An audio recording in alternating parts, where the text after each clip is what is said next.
भारत की राज्य व्यवस्था। एम लक्ष्मीकांत। अध्याय 14 केंद्र राज्य संबंध, सेंटर स्टेट रिलेशन।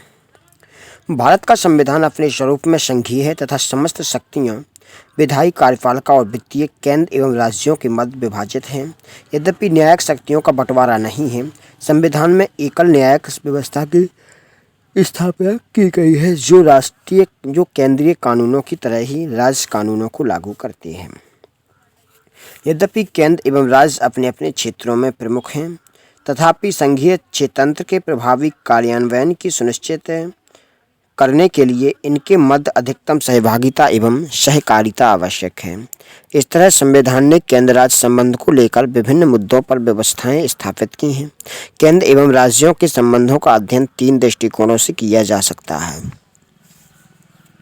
विधायी संबंध, प्रशासनिक संबंध एवं वित्तीय संबंध। विधायी संबंध। संविधान के भाग 11 में अनुच्छेद 245 से 255 तक केंद्र राज्य विधायी संबंधों की चर्चा की गई है। इसके अतिरिक्त कुछ अन्य अनुच्छेद भी इस समय से संबंधित हैं। किसी अन्य संघीय संविधान की तरह भारतीय संविधान भी केंद्र एवं राज्यों के बीच उनके क्षेत्र के हिसाब से विधायी शक्तियों का बंटवारा करता है। इसके अतिरिक्त संविधान 5 असाधारण परिस्थितियों के अंतर्गत राज्य क्षेत्र में संसदीय विधान सहित कुछ मामलों में राज्य विधानमंडल पर केंद्र के नियंत्रण की व्यवस्था करता है। इस तरह केंद्र राज्य विधायी संबंधों के मामले में 4 स्थितियां हैं। पहला, केंद्र और राज्य विधान के सीमांत क्षेत्र। दूसरा, विधायी विषयों का बंटवारा। तीसरा, राज्य क्षेत्र में संसदीय विधान। और चौथा, राज्य विधान पर केंद्र का नियंत्रण। पहला देख लेते हैं हम राज्य और राज्य विधान का क्षेत्रीय विस्तार। संविधान के केंद्र और राज्यों को प्रदत्त शक्तियों के संबंध में स्थानीय सीमाओं को लेकर विधायी संबंधों को निम्नलिखित तरीके से परिभाषित किया है। पहला, संसद पूरे भारत या इसके किसी भी क्षेत्र के लिए कानून बना सकती है। भारत क्षेत्र में राज्य शामिल हैं। केंद्र शासित राज्य और किसी अन्य क्षेत्र को भारत के क्षेत्र में माना जाता है। नंबर 2, राज्य विधानमंडल पूरे राज्य या राज्य के किसी क्षेत्र के लिए कानून बना सकता है। राज्य विधानमंडल द्वारा निर्मित कानून को राज्य के बाहर के क्षेत्रों में लागू नहीं किया जा सकता, सिवाय तब जब राज्य और वस्तु में संबंध पर्याप्त हो। नंबर 3, केवल संसद अकेले अतिरिक्त क्षेत्रीय विधान बना सकती है।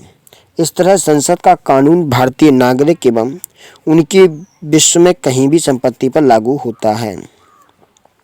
यद्यपि संविधान ने क्षेत्रीय न्यायक्षेत्र के मामले पर संसद पर कुछ प्रतिबंध भी लगाए हैं। दूसरे शब्दों में संसद के कानून निम्नलिखित क्षेत्रों में लागू नहीं होंगे। नंबर 1, राष्ट्रपति 5 केंद्र शासित क्षेत्रों में शांति, उन्नति एवं अच्छी सरकार के लिए नियम बना सकते हैं। ए हैं अंडमान एवं निकोबार द्वीप समूह है, लक्षद्वीप, दादरा एवं नगर हवेली, दमन व दीव और लद्दाख। इस प्रकार बनाया गया विनिमय संसद के किसी अधिनियम के समान ही प्रयोज्य और प्रभावी होगा। इन संघ शासित प्रदेशों के संबंध में इसे संसद के किसी अधिनियम को निरस्त या संशोधित करने का भी अधिकार है। राज्यपाल। नंबर 2, राज्यपाल को इस बात की शक्ति प्राप्त है कि वह संसद के किसी विधेयक को सूचीबद्ध क्षेत्र में लागू ना करे या उसमें कुछ विशेष संशोधन पर लागू करे। नंबर 3, असम का राज्यपाल संसद के किसी विधेयक को जनजातीय क्षेत्र या स्वायत्त जिलों में प्रयोग न कर या कुछ विशिष्ट परिवर्तनों के साथ लागू कर सकता है। राष्ट्रपति को भी इस तरह की शक्ति जनजातीय क्षेत्रों, स्वायत्त जिलों, मेघालय, त्रिपुरा एवं मिजोरम के लिए प्राप्त है। दूसरा, विधायी विषयों का बंटवारा।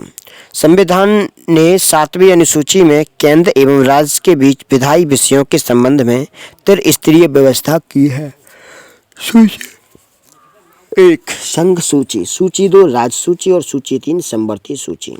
संघ सूची से संबंधित किसी भी मसले पर कानून बनाने की संसद को विशिष्ट शक्ति प्राप्त है। इस सूची में इस समय 98 विषय हैं, मूलतः 97, जैसे रक्षा, बैंकिंग, विदेश मामले, मुद्रा, आणविक ऊर्जा, बीमा, संचार, केंद्र राज्य व्यापार एवं वाणिज्य, जनगणना, लेखा परीक्षा, आदि। नंबर दूसरा, राज्य विधानमंडल को सामान्य परिस्थितियों में राज्य सूची में इसमें 59 विषय मूलतः 66 विषय हैं, जैसे सार्वजनिक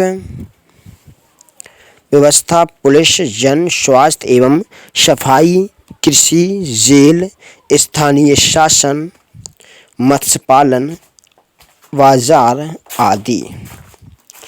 नंबर 3, समवर्ती सूची। समवर्ती सूची के संबंध में संसद एक राज्य एवं राज्य विधानमंडल दोनों कानून बना सकते हैं।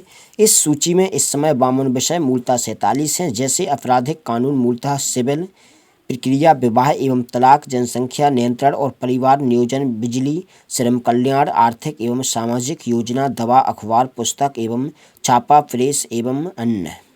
52वें संशोधन अधिनियम 1976 के तहत 5 विषयों को राजसूची के समवर्ती सूची में शामिल किया गया है। ये हैं शिक्षा, वन, नाप एवं तौल, वन्य जीवों एवं पक्षियों का संरक्षण, न्याय का प्रशासन, संविधान एवं उच्चतम एवं उच्च न्यायालय के अतिरिक्त सभी न्यायालयों का संगठन। नंबर 4, संसद में को यह शक्ति प्राप्त है कि वह भारत के किसी भूभाग में किसी भी विषय पर कानून बना सकती है जो कि किसी राज्य में शामिल नहीं है, भले ही वह विषय राज्य सूची के अंतर्गत सम्मिलित है। इस प्रावधान का संदर्भ संघीय क्षेत्र अथवा अधिगृहित क्षेत्र यदि कोई हो से बनता है। नंबर 5, 101वें संविधान संशोधन अधिनियम 2006 में वस्तु एवं सेवा कर से संबंधित विशेष प्रावधान बनाए। इसी अनुसार संसद तथा राज्य विधायिकाओं को संघ अथवा राज्य द्वारा अधिरोपित वस्तु एवं सेवा कर के विषय पर कानून बनाने का अधिकार है। पुनः संसद को यह विशेष शक्ति प्राप्त है कि वह वस्तु एवं सेवा कर के विषय में कानून बनाए यदि वस्तु अथवा सेवा अथवा दोनों की पूर्ति अंतर राज्य व्यापार या वाणिज्य में की जा रही है। अपशिष्ट सूची से संबद्ध विषयों, वे राज्य जो तीनों सूचियों में सम्मिलित नहीं होते पर विधान बनाने का अधिकार संसद को है। इस अपशिष्ट शक्ति में अपशिष्ट करों के आरोपण के संबंध में विधान बनाने की शक्ति भी शामिल है। इस तरह स्पष्ट है कि विधायी एकता के लिए आवश्यक राष्ट्रीय महत्व के ऐसे मामलों को संघ सूची में शामिल किया गया। क्षेत्रीय एवं स्थायी महत्व एवं विविधता वाले विषयों को राज्य सूची में रखा गया।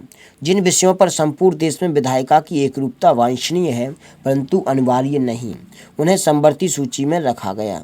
इस तरह संविधान अनेकता में एकता की अनुमति देता है। अमेरिका में संघीय सरकार की शक्तियां संविधान में निहित हैं तथा अपशिष्ट शक्तियां राज्यों को प्रदान कर दी गई हैं। ऑस्ट्रेलियाई संविधान में भी अमेरिका की तरह शक्तियों के एकल वर्णन की प्रकृति को अपनाया गया है। कनाडा में शक्तियों के आवंटन को दोहरी प्रकृति है अथवा अर्थात संघीय और प्रांतीय तथा अपशिष्ट शक्तियां केंद्र में निहित हैं। भारत सरकार अधिनियम 1935 त्रिस्तरीय महत्व के मामले की व्यवस्था करता है, अर्थात संघीय, प्रांतीय एवं समवर्तीय। वर्तमान संविधान एक के मामलों को एक अंतर के साथ अपनाता है। खास शक्तियां उस समय ना तो संघीय विधायिका को दी गईं ना प्रांतीय विधायिका को, बल्कि भारत के गवर्नर जनरल को दी गईं। इस मामले में भारत ने कनाडा पद्धति को अपनाया। संविधान ने संघ सूची को राज्य एवं समवर्ती सूची के ऊपर रखा गया है और समवर्ती सूची को राज्य सूची के ऊपर रखा गया है। संघ सूची एवं राज्य सूची के बीच टकराव होने की स्थिति में संघ सूची मान्य होगी। यही व्यवस्था संघ सूची व समवर्ती सूची के मामले में भी यही स्थिति होगी। समवर्ती एवं राज्य सूची में संघर्ष की स्थिति पर पूर्व वाली मान्य होगी। यदि समवर्ती सूची के किसी विषय को लेकर केंद्रीय कानून एवं राज्य कानून में संघर्ष की स्थिति आ जाए तो केंद्रीय कानून राज्य कानून पर प्रभावी होगा। लेकिन इसमें एक अपवाद भी है। यदि राज्य द्वारा बनाया गया कानून राष्ट्रपति की सिफारिश के लिए सुरक्षित है और उसे राष्ट्रपति की सहमति मिल जाती है तो राज्य का कानून प्रभावी होगा, लेकिन संसद भी इस पर कानून बना सकती है।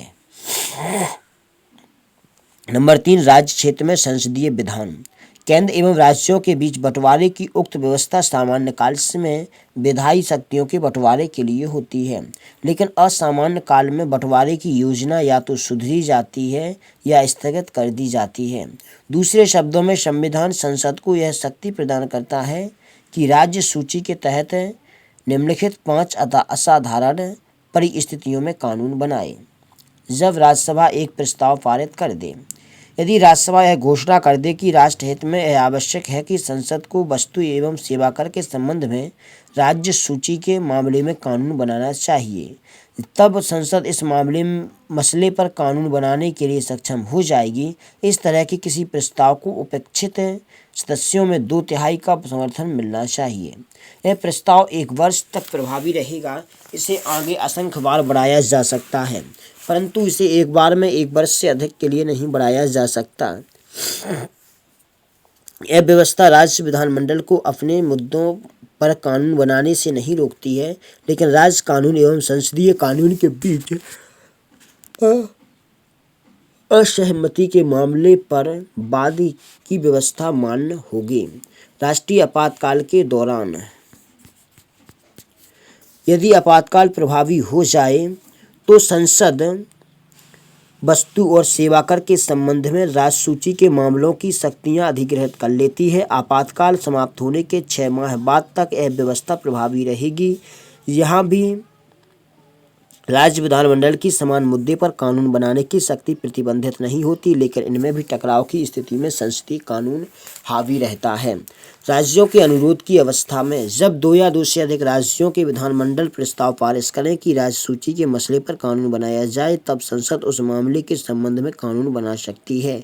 यह कानून उन्हीं राज्यों में प्रभावी होगा जिन्होंने इसे बनाने में पहले प्रस्ताव पारित किया था। यद्यपि बाद में कोई राज्य इस संबंध में विधानमंडल में पारित विषयों के संबंध में इसे लागू कर सकता है।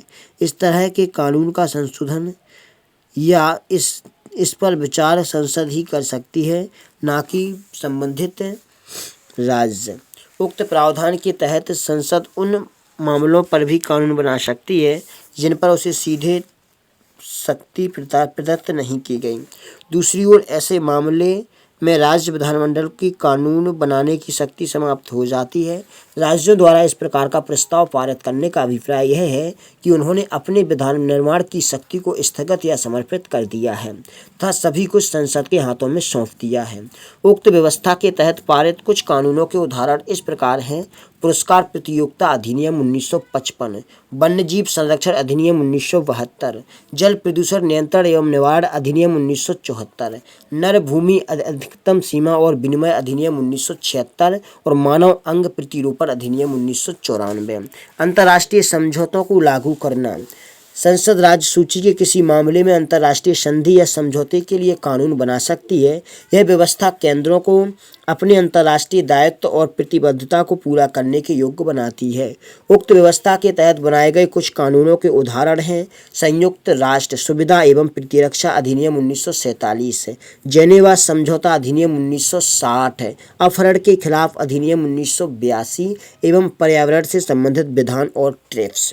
राष्ट्रपति शासन के दौरान जब राज्य में राष्ट्रपति शासन लागू हो तो संसद को संबंधित राज्य के लिए राज्य सूची पर कानून बनाने की शक्ति प्राप्त हो जाती है।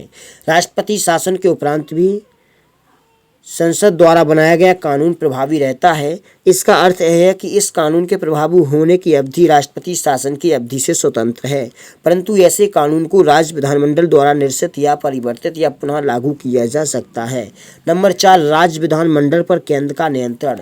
अपवादजनक परिस्थितियों में राज्य सूची पर संसद के सीधे विधान के अतिरिक्त संविधान केंद्र को राज्य सूची पर नियंत्रण के लिए निम्नलिखित मामलों में शक्तिशाली बनाता है। नंबर 1, राज्यपाल कुछ प्रकार के विधेयकों को राष्ट्रपति की संस्तुति के लिए सुरक्षित रख सकता है। राष्ट्रपति को उन पर विशेष वीटो की शक्ति प्राप्त है। नंबर 2, राज्य सूची से संबंधित कुछ मामलों पर विधेयक सिर्फ राष्ट्रपति की पूर्व सहमति पर ही लाया जा सकता है। उदाहरण के लिए व्यापार और वाणिज्य की स्वतंत्रता पर प्रतिबंध लगाने संबंधी विधेयक। नंबर 3, केंद्र राज्य विधानमंडल द्वारा पारित धन या वित्त विधेयक को वित्तीय आपातकाल के दौरान राष्ट्रपति के निर्देशों के अनुसार सुरक्षित रखने का निर्देश दे सकता है। उक्त प्रावधानों से स्पष्ट होता है कि संविधान में ने विधायी विषयों पर कानून बनाने के मामले में केंद्र की स्थिति ज़्यादा शक्तिशाली रखी है। इस संबंध में सरकारीय आयोग 1983 से 1988 ने यह पाया कि संघीय सर्वोच्चता केंद्र एवं राज्यों के कानूनों के मध्य तनाव एवं टकरावों को समाप्त करने एवं सौहार्दपूर्ण संबंध विकसित करने की एक शक्ति है। यदि केंद्र की सर्वोच्चता की इस स्थिति को समाप्त किया गया तो इसके नकारात्मक प्रभावों का अनुमान भी लगाया नहीं जा सकता है। हमारे द्वैध राजनीतिक व्यवस्था में हस्तक्षेप, विविध अड़चनें, भ्रांतियों इत्यादि जैसे अनेकानेक कारक हैं जो अंततोगत्वा नागरिकों के हितों को प्रभावित कर सकते हैं। एकीकृत विधायी नीति एवं एकरूपता सामान्य केंद्र राज्य संबंधों के आधारभूत मुद्दे हैं। इससे भी हमारी अनेकता में एकता की पहचान अक्षुण्ण नहीं रह सकती है। इस प्रकार संघीय सर्वोच्चता की यह नीति संघीय व्यवस्था के प्रभावी एवं निर्बाध संचालन हेतु अति आवश्यक है। प्रशासनिक संबंध। संविधान के भाग 9 अनुच्छेद 256 से 263 तक केंद्र व राज्य के बीच प्रशासनिक संबंधों की व्याख्या की गई है। इसी मुद्दे पर कई अन्य अनुच्छेद भी हैं। तालिका 14.1 केंद्र राज्य संबंधी संबंधों में जुड़े अनुच्छेद एक नज़र में। अनुच्छेद 245 संसद द्वारा एवं राज्य विधायिकाओं द्वारा बनाए गए कानूनों का विस्तार। अनुच्छेद 246 संसद द्वारा एवं राज्य विधायिकाओं द्वारा बनाए गए कानूनों की विषय वस्तु। अनुच्छेद 246A वस्तु और सेवा कर के संबंध में विशेष प्रावधान। अनुच्छेद 247 कतिपय अतिरिक्त न्यायालयों की स्थापना का संसद का अधिकार। अनुच्छेद 248 विधायन की अवशेष शक्तियाँ। अनुच्छेद 249 राष्ट्रहित में राज्य सूची से संबंधित किसी मामले में संसद की कानून बनाने की शक्ति। अनुच्छेद 250 राज्य सूची के किसी विषय पर आपातकाल की स्थिति में संसद की कानून बनाने की शक्ति। अनुच्छेद 251 अनुच्छेद 249 एवं 250 के अंतर्गत संसद द्वारा बनाए गए कानूनों एवं राज्य विधायिकाओं द्वारा बनाए गए कानूनों के बीच असंगतता। अनुच्छेद 252 दो या दो से अधिक राज्यों के लिए उनकी सहमति के पश्चात संसद द्वारा कानून बनाने की शक्ति तथा किसी अन्य राज्य द्वारा इस विधायन को अंगीकार करना। अनुच्छेद 253 अंतर्राष्ट्रीय समझौतों पर अमल करने के लिए विधायन। अनुच्छेद 254 संसद द्वारा बनाए कानूनों तथा राज्य विधायिकाओं द्वारा बनाए गए कानूनों के बीच असंगति। अनुच्छेद 255 अनुशंसाओं तथा पूर्व अनुमोदनों की प्रक्रियागत मामलों के रूप में देखने की जरूरत है। कार्यकारी शक्तियों का बंटवारा। केंद्र व राज्यों के बीच कुछ मामलों को छोड़कर विधायी व कार्यकारी शक्तियों का बंटवारा किया गया है। इस प्रकार केंद्र की कार्यपालक शक्तियां पूरे भारत में विस्तृत हैं। नंबर 1 उस मामले में जिसमें संसद को विशेष विधायी शक्तियां प्राप्त हैं अर्थात संघ सूची के विषय। नंबर 2 किसी संधि या समझौते के तहत अधिकार, प्राधिकार और न्यायिक क्षेत्र का कार्य। इसी तरह राज्य की कार्यपालक शक्तियां राज्य की सीमाओं तक विस्तृत हैं अर्थात राज्य सूची के विषय। तो वे सभी जिन पर केंद्र एवं राज्य दोनों को विधान निर्माण की शक्तियां प्राप्त हैं अर्थात समवर्ती सूची के विषय, इनमें कार्यकारी शक्तियां राज्यों में निहित होती हैं सिवाय जब कोई संवैधानिक उपबंध या संसदीय विधि से विशिष्टतः केंद्र को प्रदत्त करे। इस प्रकार समवर्ती विषय संबंधी कोई नियम यद्यपि संसद द्वारा निर्मित किया गया हो परंतु उसे राज्य द्वारा कार्य निष्पादित किया जाता है सिवाय तब जब संविधान या संसद अन्यथा निर्देशित करे। राज्य एवं केंद्र के दायित्व। संविधान ने राज्यों को कार्यकारी शक्तियों के संबंध में उन पर 2 प्रतिबंध आरोपित किए हैं जिससे इस संबंध में केंद्र को कार्यकारी शक्तियों के संबंध में असीमित अधिकार प्राप्त होते हैं। इस प्रकार प्रत्येक राज्य की कार्यकारी शक्ति को इस प्रकार उपयोग किया जा सकता है। संसद द्वारा निर्मित किसी विधान का अनुपालन सुनिश्चित करना और राज्यों से संबंधित कोई वर्तमान विधान। नंबर 1 राज्य में केंद्र की कार्यपालिका शक्ति को बाधित या इसके संबंध में पूर्वाग्रह न रखना। इनमें से पहला जहां राज्यों पर साधारण दायित्व है वही दूसरा राज्यों पर विशेष की केंद्र की कार्यपालिका शक्तियों को बाधित न करें। दोनों ही मामलों में केंद्र की कार्यपालिका शक्तियां इस सीमा तक विस्तृत हैं कि वे अप्रत्यक्ष रूप से राज्यों को यह निर्देश देती है कि केंद्र का कानून उनके कानून से ज़्यादा मान्य होगा। केंद्र के निर्देश प्रकृति में बाध्यकारी से हैं। इस प्रकार अनुच्छेद 365 कहता है कि यदि कोई राज्य केंद्र द्वारा दिए गए निर्देशों का पालन करने में या प्रभावी बनाने में असफल रहता है तो ऐसी दशा में राष्ट्रपति इस आधार पर उस मामले को अपने हाथ में ले सकते हैं। अमुक राज्य ने संसद संविधान की मंशा या दिशा निर्देशों के अनुसार कार्य नहीं किया है। इसका अभिप्राय है कि ऐसी दशा में अनुच्छेद 365 के अंतर्गत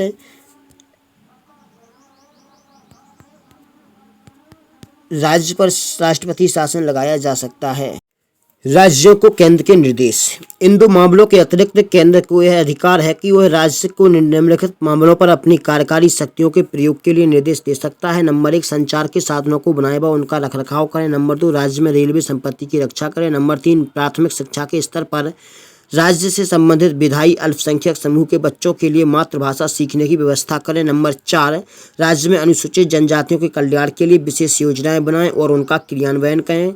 इन मामलों में अनुच्छेद 365 के अंतर्गत केंद्र के निर्देश भी राज्यों पर लागू होते हैं। कार्यों का पारस्परिक प्रतिनिधित्व। केंद्र और राज्यों के मध्य विधायी शक्तियों का विभाजन कठोर है। इस तरह केंद्र अपनी विधायी शक्ति राज्य को नहीं दे सकता, जबकि कोई इकलौता राज्य सूची पर संसद के कानून बनाने को नहीं कह सकता। कार्यपालिका शक्तियों का बंटवारा सामान्यतः विधायी शक्तियों के बंटवारे का ही अनुसरण करता है, परंतु कार्यपालिका क्षेत्र में ऐसा कठोर बंटवारा टकराव को जन्म दे सकता है। संविधान ने कठोरता एवं विविधता को हटाने के लिए एक कार्यकारी अंतर सरकारी प्रतिनिधि मंडल बनाया। इसी तरह राष्ट्रपति राज्य सरकार की सहमति पर केंद्र के किसी कार्यकारी कार्य को उसे सौंप सकता है। इस तरह एक राज्य का राज्यपाल केंद्र की सहमति पर उसके कार्य को राज्य में कराता है। आपसी समझौते पर यह मामला सशर्त या बिना शर्त हो सकता है।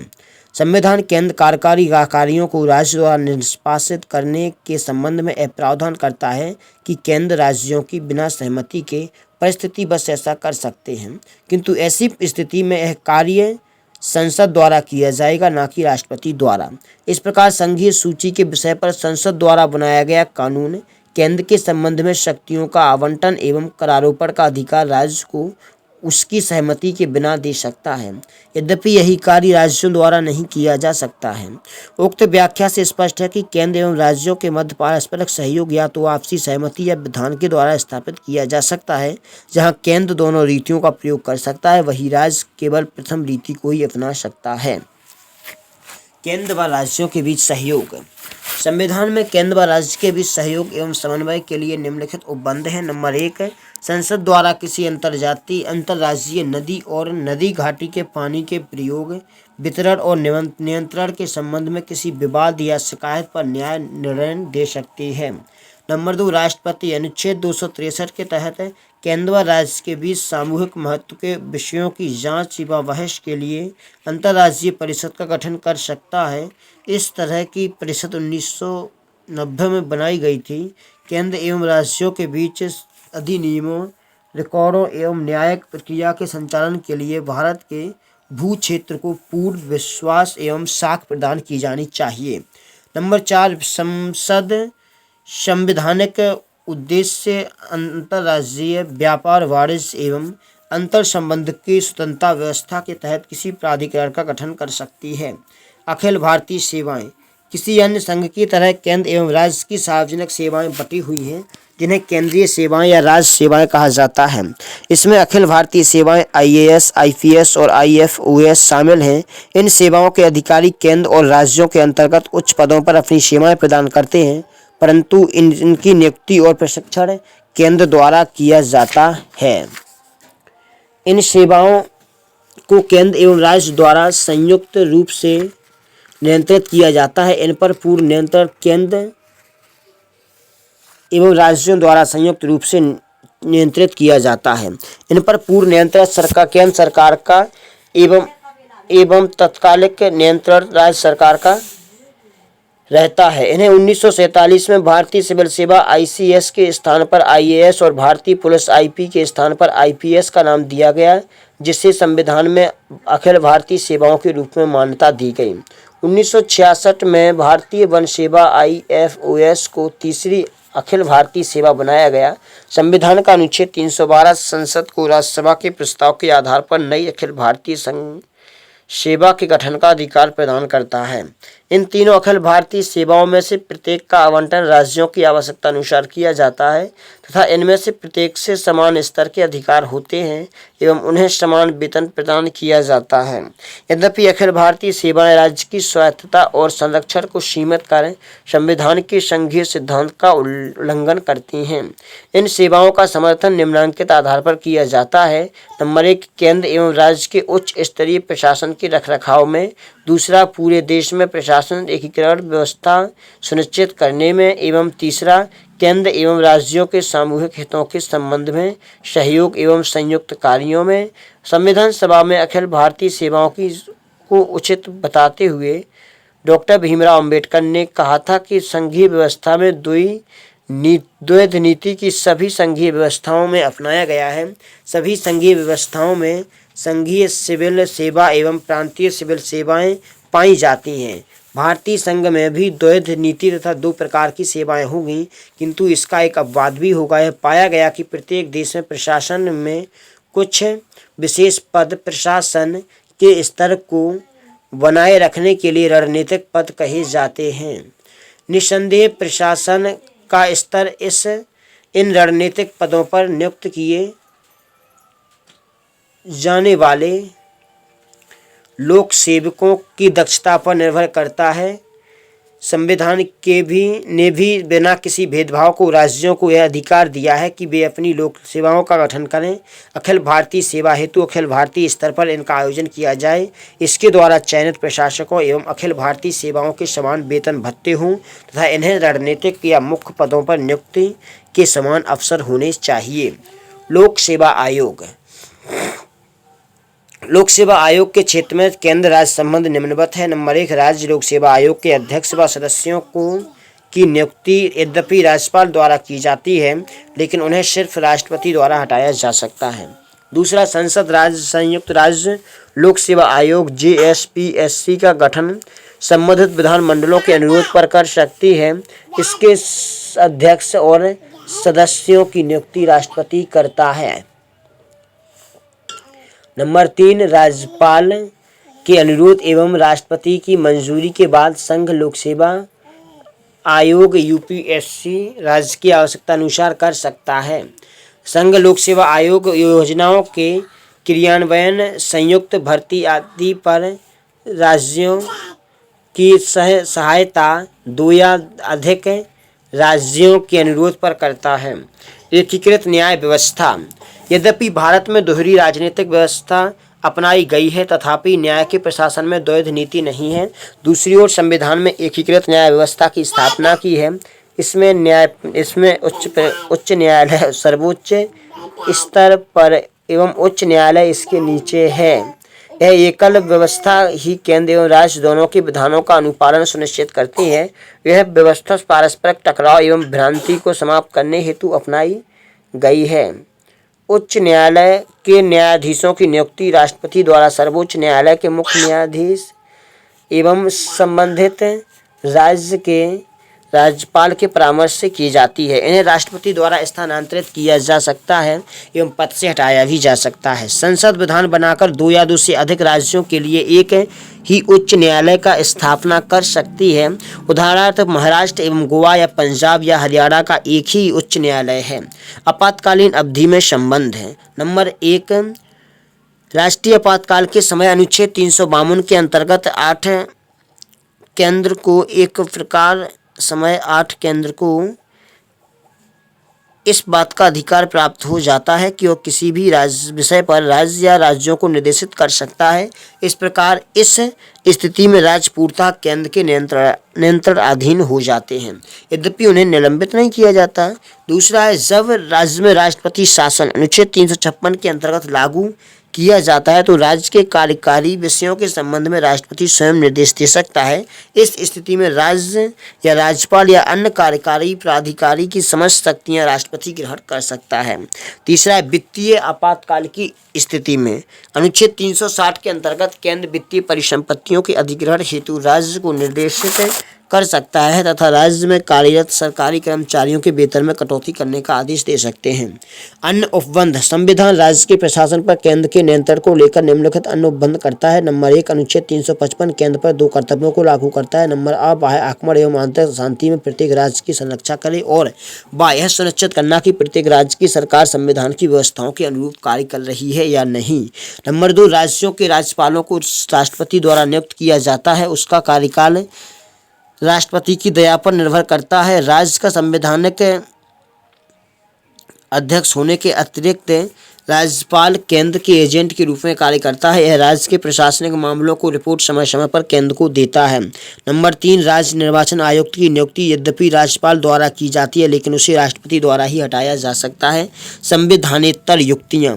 उपरोक्त वर्णित संवैधानिक युक्तियों के अतिरिक्त केंद्र एवं राज्यों के मध्य सहयोग एवं समन्वय हेतु कई अन्य संवैधानेतर युक्तियाँ भी हैं। इनमें बड़ी संख्या में परामर्शदात्री निकाय एवं केंद्र के स्तर पर आयोजित सम्मेलन आदि शामिल हैं। अब नीति आयोग गैर संवैधानिक परामर्शदात्री निकायों में शामिल है। नीति आयोग, जिसने योजना आयोग का स्थान लिया। राष्ट्रीय एकता परिषद, केंद्रीय स्वास्थ्य परिषद और परिवार कल्याण, केंद्रीय स्थानीय शासन परिषद, क्षेत्रीय परिषदें, उत्तर पूर्व परिषद, केंद्रीय भारतीय चिकित्सा परिषद, केंद्रीय होम्योपैथिक परिषद, परिवहन विकास परिषद, विश्वविद्यालय अनुदान आयोग इत्यादि। केंद्र राज्य संबंधों के विकास हेतु या तो वित्तीय या आवश्यकता अनुसार विभिन्न विषयों पर विचार विमर्श किया जाता है। ये विषय इस प्रकार हैं। राज्यपालों का सम्मेलन, इसकी अध्यक्षता राष्ट्रपति करता है। मुख्यमंत्रियों का सम्मेलन, इसकी अध्यक्षता प्रधानमंत्री करता है। मुख्य सचिवों का सम्मेलन, इसकी अध्यक्षता कैबिनेट सचिव करता है। पुलिस महानिदेशकों का सम्मेलन, मुख्य न्यायाधीशों का सम्मेलन, इसकी अध्यक्षता उच्चतम न्यायालय का मुख्य न्यायाधीश करता है। कुलपतियों का सम्मेलन, गृह मंत्रियों का सम्मेलन, इसकी अध्यक्षता केंद्रीय गृह मंत्री करता है एवं विधि मंत्रियों का सम्मेलन, इसकी अध्यक्षता केंद्रीय विधि मंत्री करता है। वित्तीय संबंध। संविधान के भाग 12 में अनुच्छेद 268 से 293 तक केंद्र राज्य वित्तीय संबंधों की चर्चा की गई है। इसके अलावा इसी विषय पर कई अन्य उपबंध भी हैं, उन्हें हम निम्नलिखित शीर्षकों में समझ सकते हैं। कराधान शक्तियों का आवंटन। संविधान ने केंद्र व राज्यों के बीच निम्नलिखित तरीके से कर शक्तियों का आवंटन किया। संसद के पास संघ सूची, जिनकी संख्या 13 है, के बारे में कर निर्धारण का विशेष अधिकार है। राज्य विधानमंडल के पास राज्य सूची, जिनकी संख्या 18 है, पर कर निर्धारण का विशेष अधिकार है। केंद्र राज्य प्रशासनिक संबंधों से संबंधित अनुच्छेद। अनुच्छेद 256 राज्यों तथा संघ की जिम्मेदारियां। अनुच्छेद 257 कतिपय मामलों में संघ का राज्यों के ऊपर नियंत्रण। अनुच्छेद 257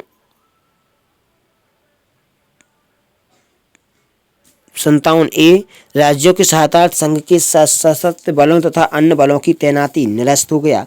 अनुच्छेद 258 कतिपय मामलों में राज्यों की शक्ति प्रदान करने की संघ की शक्ति। अनुच्छेद 258 ए राज्यों की संघ को कार्य सौंपने की शक्ति। अनुच्छेद 259 प्रथम अनुसूची के भाग बी में राज्यों में सशस्त्र बल निरस्त। अनुच्छेद 260 भारत के बाहर के भूभाग के संबंध में संघ का अधिकार क्षेत्र।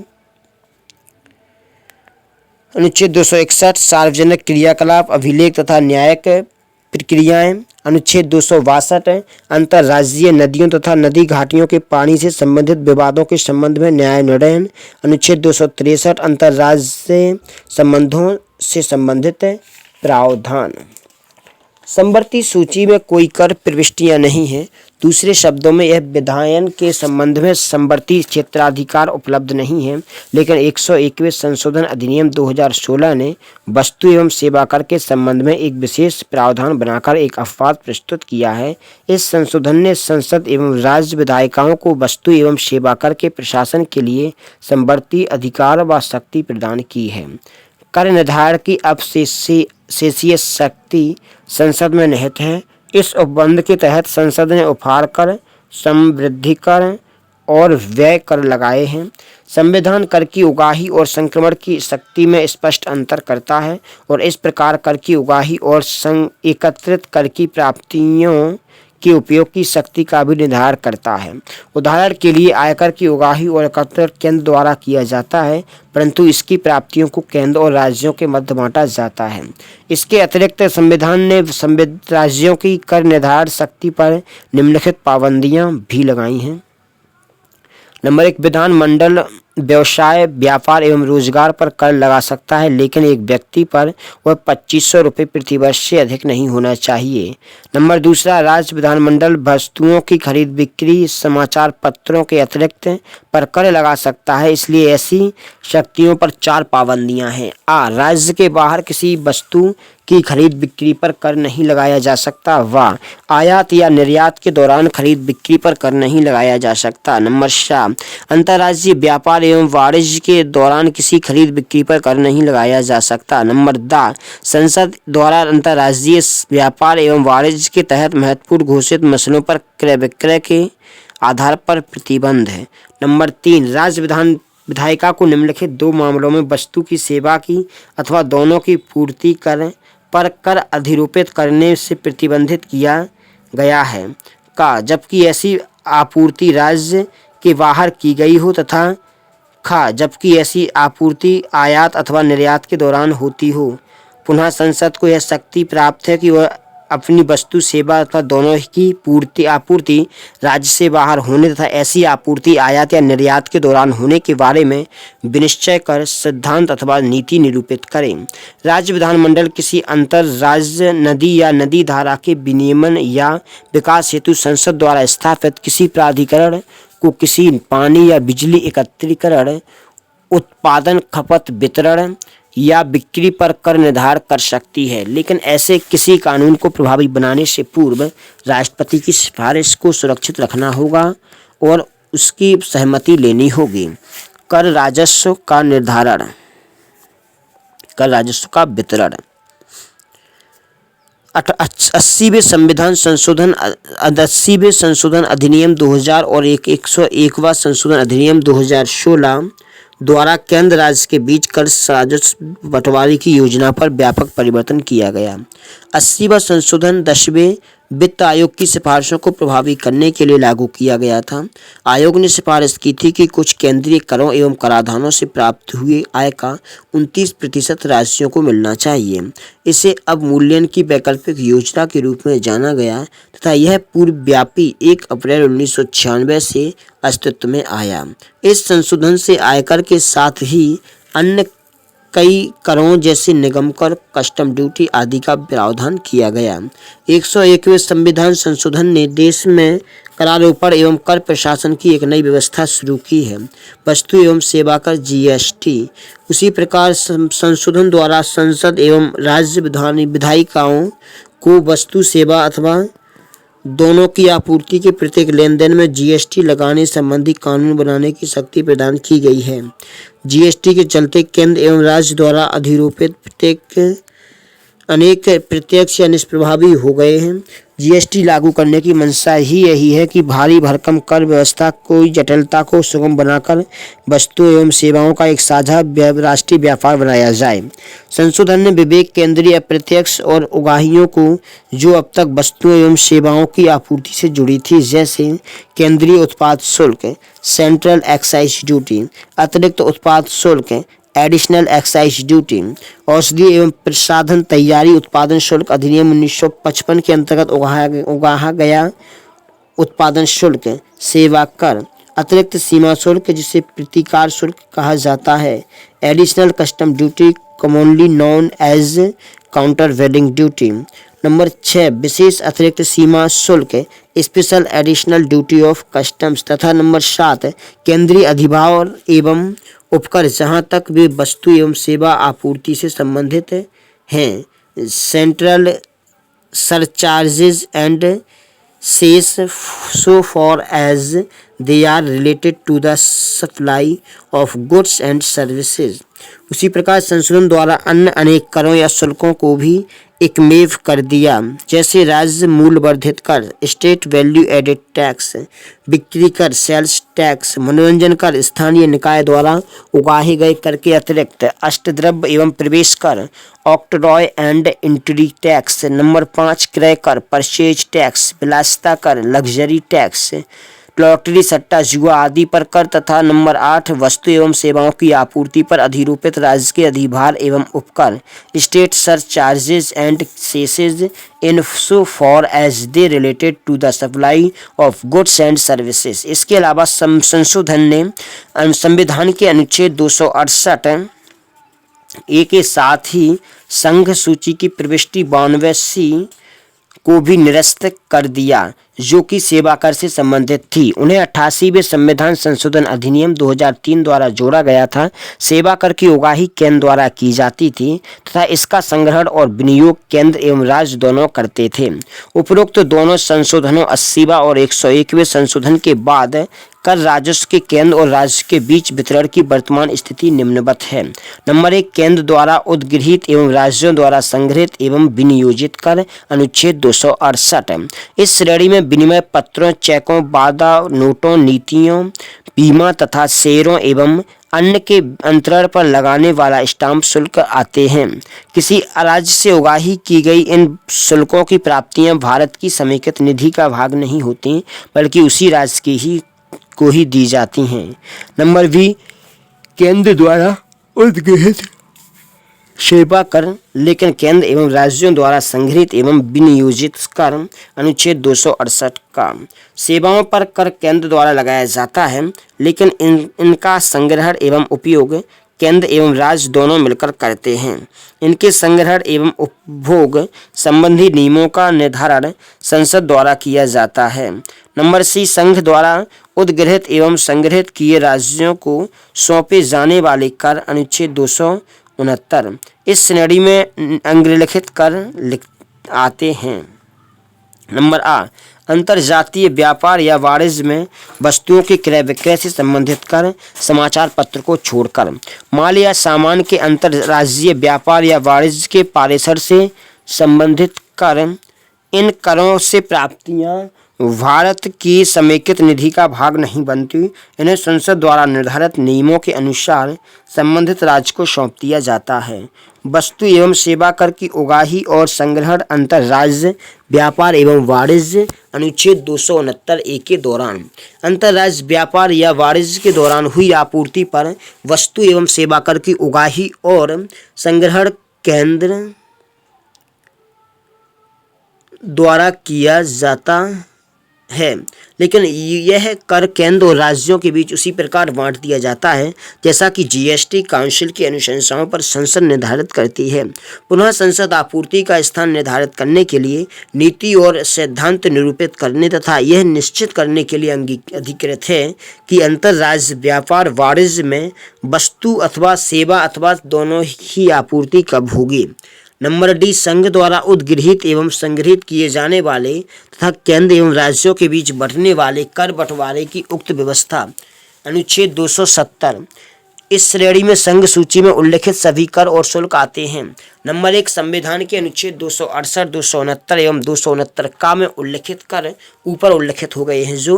नंबर 2 संविधान के अनुच्छेद 271 में उल्लिखित कर नीचे जो उल्लिखित होने वाला जो अधिभार है जो हम भी वर्णन करेंगे। नंबर 3 किसी विशिष्ट प्रयोजन के लिए लगाया गया कोई शेष।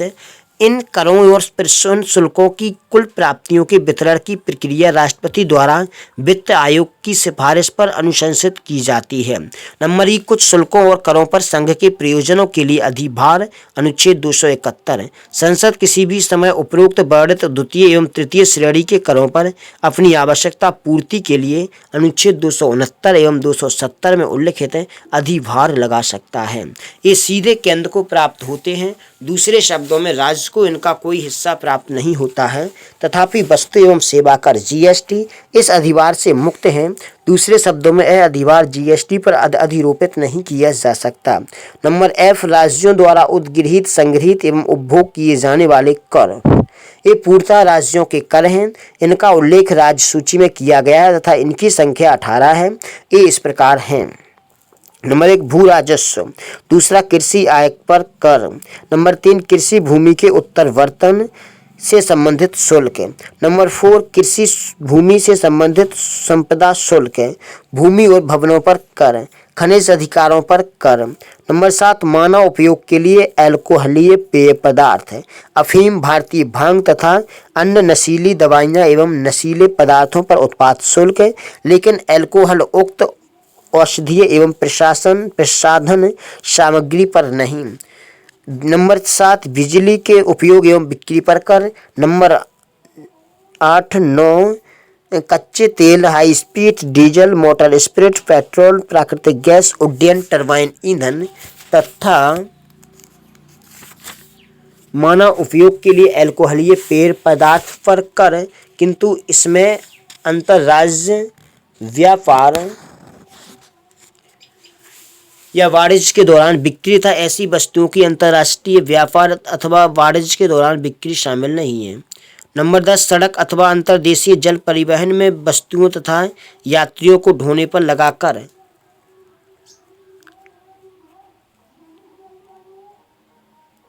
नंबर 11 वाहनों पर कर। नंबर 12 पशुओं तथा नौकाओं पर कर। नंबर 13 पथकर टोल्स। नंबर 14 व्यवसाय, व्यापार, कॉलिंग्स तथा रोजगारों पर कर। नंबर 11 है नंबर 15 है कैपिटेशन कर। नंबर 16 है मनोरंजन तथा मन बहलाव पर उस हद तक कर जहां तक पंचायत, नगरपालिका अथवा क्षेत्रीय परिषद अथवा जिला परिषद संग्रह करती हूँ। नंबर 18 है दस्तावेजों पर स्टाम्प शुल्क, जो संघीय सूची में भी निर्दिष्ट है इसके अलावा, तथा नंबर 18 है राज्य सूची में सम्मिलित सामग्री पर शुल्क, कोर्ट शुल्क के अतिरिक्त। गैर कर राजस्व का वितरण। केंद्र के गैर राजस्व स्रोतों से व्यापक प्राप्तियां निम्नलिखित हैं। नंबर 1 डाक एवं तार। Number 2 railway. Number 3 banking. Number 4 प्रसारण। नंबर 5 सिक्के एवं मुद्रा। नंबर 6 केंद्रीय सार्वजनिक उपक्रम। नंबर 7 समयावधि समाप्त होने पर उगाही और नंबर 8 अन्य। राज्य में गैर राजस्व कर के द्वारा राज्य को प्राप्त व्यापक स्रोत इस तरह हैं: सिंचाई, वन, मत्स्य पालन, राज्य सुधार उपक्रम, राज्य सार्वजनिक उपक्रम, समय चूकने पर उगाही एवं अन्य। राज्य के लिए सहायतार्थ अनुदान। केंद्र एवं राज्य के बीच करों की हिस्सेदारी के संविधान में व्यवस्था की गई है कि राज्यों को केंद्र से सहायतार्थ अनुदान प्राप्त हो। अनुदान 2 प्रकार के होते हैं: विधिक अनुदान एवं विवेकाधीन अनुदान। विवेक अनुदान अनुच्छेद 275 संसद को इस बात का अधिकार प्रदान करता है कि वह राज्यों को आवश्यकता पड़ने पर अनुदान उपलब्ध कराए। यद्यपि प्रत्येक राज्य के लिए ऐसा करना आवश्यक नहीं है। इसके अलावा अलग अलग राज्यों के लिए सहायता राशि भी भिन्न भिन्न निर्धारित की जा सकती है। यह राशि प्रत्येक वर्ग भारत की संचित निधि पर भारित होती है। इस प्रकार प्रावधान के अतिरिक्त संविधान राज्यों में जनजातियों के उत्थान एवं कल्याण तथा अनुसूचित जनजाति बाहुल्य राज्यों में प्रशासनिक विकास के लिए भी राज्यों को विशेष सहायता प्रदान करने की शक्ति संसद को देता है। ऐसे राज्यों में असम भी सम्मिलित है। अनुच्छेद 275 के अंतर्गत वर्णित यह अनुदान सामान्य एवं विशेष वित्त आयोग की अनुशंसा पर दी जाती है। विवेकाधीन अनुदान अनुच्छेद 282 संघ एवं राज्य दोनों को इस बात का अधिकार देता है कि किसी लोक प्रयोजन के लिए वे अनुदान आवंटित कर सकते हैं। इस प्रावधान के अंतर्गत केंद्र राज्यों को अनुदान प्रदान कर सकते हैं। इन अनुदानों को विवेकाधीन अनुदान के नाम से जाना जाता है। इसका कारण यह है कि इसके लिए केंद्र बाध्य नहीं है तथा यह पूर्णतः उसके स्वविवेक पर निर्भर करता है। इन अनुदानों के 2 उद्देश्य होते हैं: योजनागत लक्ष्यों की प्राप्ति के निमित्त राज्यों की वित्तीय सहायता उपलब्ध कराना तथा राष्ट्रीय योजना के लिए राज्यों को प्रभावित करना। अन्य अनुदान। संविधान एक अन्य तरह के अनुदान की भी व्यवस्था करता है, किंतु यह अल्प अवधि के लिए होता है। इस प्रकार जूट एवं जूट उत्पादों असम, बिहार, उड़ीसा एवं पश्चिम बंगाल के लिए के निर्यात शुल्क की जगह अनुदान का प्रावधान किया गया है।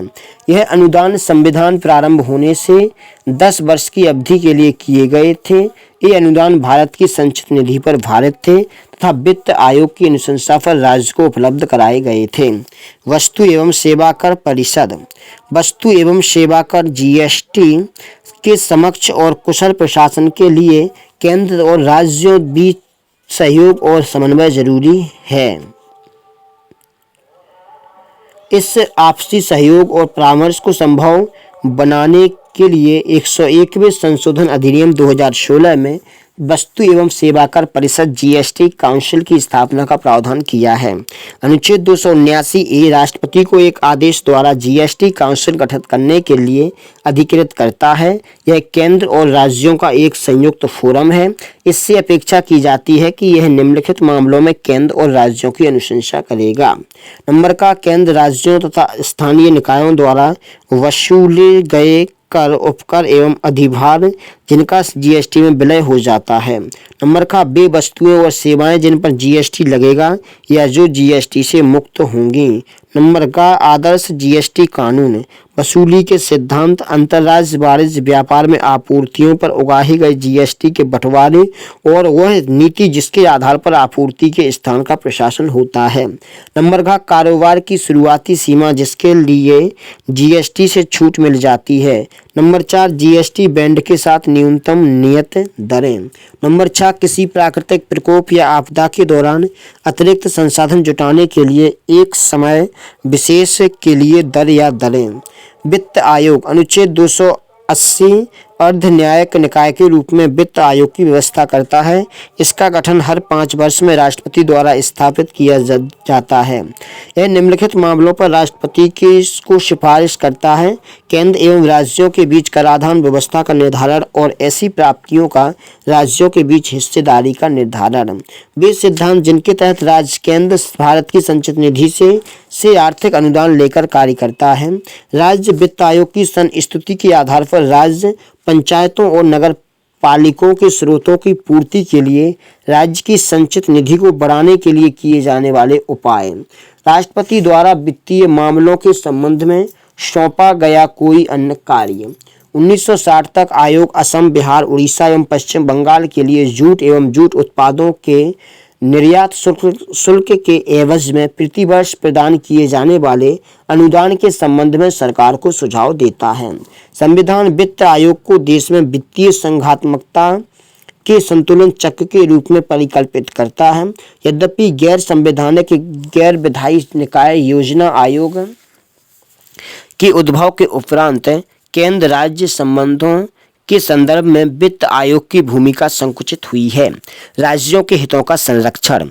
वित्तीय मामलों पर राज्य हितों की रक्षा के लिए संविधान में यह व्यवस्था की गई है कि संसद सिर्फ राष्ट्रपति की सिफारिश या निम्नलिखित विधेयकों को संसद में प्रस्तुत करे। ऐसा विधेयक जिसमें राज्यों का हित हो और वह किसी कर या शुल्क को अध्यारोपित करे।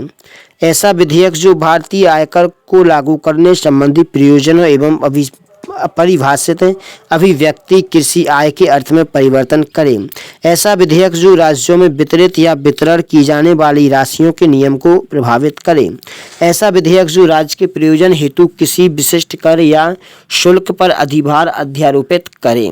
कर या शुल्क जिसमें राज्य का हित हो। अभिव्यक्ति का अर्थ है कर या शुल्क जिसकी कुल प्राप्तियों का पूर्ण या कोई भाग किसी राज्य को सौंपा जाता है। या शुल्क जहां कुल प्राप्तियों के संदर्भ में फिलहाल इस राशि को भारत की संचित निधि से प्रदान किया जाता है। कुल प्राप्तियां अभिव्यक्ति का अर्थ है संग्रहण की लागत को घटाकर प्राप्त हुई कर या शुल्क प्राप्तियां। किसी क्षेत्र में कर या शुल्क की कुल प्राप्तियों का निर्धारण और प्रमाणन भारत के नियंत्रक और महालेख परीक्षक द्वारा किया जाता है। केंद्र एवं राज्यों द्वारा ऋण। संविधान केंद्र एवं राज्यों के कर्ज लेने की शक्ति पर निम्नलिखित प्रावधान तय करता है। केंद्र सरकार या तो भारत में या इसके बाहर से भारत की संचित निधि की प्रत्याभूत या गारंटी देकर ऋण ले सकती है, लेकिन दोनों ही मामलों में सीमा निर्धारण संसद द्वारा किया जाएगा। संसद द्वारा इस संबंध में कोई कानून नहीं बनाया गया है। इसी तरह इस राज्य सरकार भारत में बाहर नहीं राज्य की संचित निधि की प्रत्याभूति या गारंटी देकर ऋण ले सकता है, लेकिन सीमा निर्धारण राज्य विधानमंडल द्वारा किया जाएगा। केंद्र सरकार किसी राज्य सरकार को ऋण दे सकती है या किसी राज्य द्वारा लेने पर गारंटी दे सकती है। ऋण के ऐसे प्रयोजन, ऐसी आवश्यक धनराशि भारत की संचित निधि पर आधारित होगी। राज्य केंद्र की अनुमति के बिना ऋण नहीं ले सकता यदि केंद्र द्वारा दिए गए ऋण का कोई भाग बकाया हो या जिसके संबंध में केंद्र में गारंटी दी हो। अंतर सरकारी पर उन्मुक्ति। अन्य संघीय संविधानों के समान भारतीय संविधान में भी पारस्परिक कराधानों से उन्मुक्तियों के नियम हैं। इस संबंध में निम्न प्रावधान किए गए हैं। केंद्र की परिसंपत्तियों को राज्य के कर से छूट। केंद्र की सभी परिसंपत्तियों को राज्य या उसके विभिन्न निकायों यथा नगरपालिकाओं, जिला बोर्डों, पंचायतों इत्यादि को सभी प्रकार से करों से छूट मिली है। यद्यपि संसद को यह अधिकार है कि वह इस प्रतिबंध को समाप्त कर सकती है। संपत्ति शब्द से अभिप्राय भूमि, भवन, चल संपत्ति, शेयर, जमा इत्यादि उन सभी चीजों से है जिनका कोई मूल्य होता है। संपत्ति में चल एवं अचल दोनों प्रकार की संपत्तियां सम्मिलित हैं। संपत्ति का उपयोग संप्रभु जैसे सशस्त्र सेनाएं या वाणिज्यिक प्रयोजनों के लिए किया जा सकता है। केंद्र द्वारा निर्मित निगमों या कंपनियों को राज्य कराधान या स्थानीय कराधान से उन्मुक्ति प्राप्त नहीं है। इसका कारण यह है कि निगम या कंपनी एक पृथक विधिक अस्तित्व है। राज्य की परिसंपत्तियों या आय को केंद्रीय कर से छूट। राज्यों की परिसंपत्तियों एवं आय को भी केंद्रीय कर से छूट प्राप्त होती है। यह आय संप्रभु कार्यों या वाणिज्यिक कार्यों से भी हो सकती है, किंतु यदि संसद अनुमति दे तो केंद्र वाणिज्यिक राज्य पर कर लगा सकता है। यद्यपि केंद्र चाहे तो वह किसी राज्य या व्यवसाय विशेष को इस कर से छूट भी दे सकता है। उल्लेखनीय है कि राज्य में स्थित संस्थाएं केंद्रीय कर से मुक्त नहीं होती हैं। इसी तरह निगमों एवं राज्य की स्वामित्व वाली कंपनियों की परिसंपत्तियां एवं आय पर केंद्र कर लगा सकती है। 1963 में सर्वोच्च न्यायालय ने अपने एक सलाहकारी निर्णय में यह सलाह दी थी कि केंद्र द्वारा राज्यों को दी जाने वाली छूट ऐसी होनी चाहिए जिससे सीमा और उत्पाद शुल्क पर कोई प्रभाव ना पड़े। दूसरे शब्दों में केंद्र राज्य द्वारा आयातित या निर्यातित वस्तुओं पर कर लगा सकती है या वह राज्य में उत्पादित या विनिर्मित सामान पर उत्पाद शुल्क लगा सकती है। तालिका 14.3 केंद्र राज्य वित्तीय संबंधों से संबंधित अनुच्छेद एक नज़र में। अनुच्छेद 268 संघ द्वारा आरोपित किंतु राज्यों द्वारा संग्रहित एवं उपयोग किए गए कर। अनुच्छेद 268 का संघ द्वारा आरोपित तथा राज्यों द्वारा संग्रहित एवं उपयोग किया गया सेवा कर निरस्त हो गया है।